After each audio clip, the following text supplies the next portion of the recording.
SVS आपकी तरफ से हमें 10,000 रुपये की हेल्प मिली है, जिसमें से 6,000 की दवाइयाँ आई हैं और 4,000 हमें नगद मिला है, जिससे हम अपने भाई की खुराक इसको खिला सकेंगे। आपका बहुत बहुत शुक्रिया।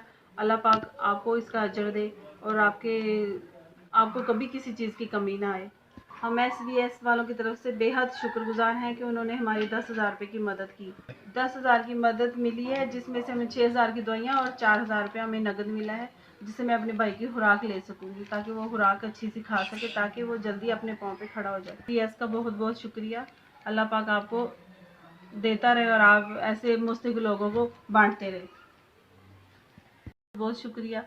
हमारे दिल से आपके लिए दुआएं निकलेंगी। अल्लाह पाक आपको कभी किसी का मोहताज ना करे। 4,000 है ये, इसकी चीज़ की ज़रूरत ना पड़े। अल्लाह पाक आपको तौफीक दे के हमारी मदद कर। अल्लाह पाक आपको और आपके बच्चों को सलामत रखे और आपको कभी कोई ज़िंदगी में मुश्किल ना आए। हमारे जैसे सफेदपोश लोगों की मदद करते रहें। शुक्रिया मेरी तरफ से और मेरे भाई की तरफ से आपका बहुत बहुत शुक्रिया।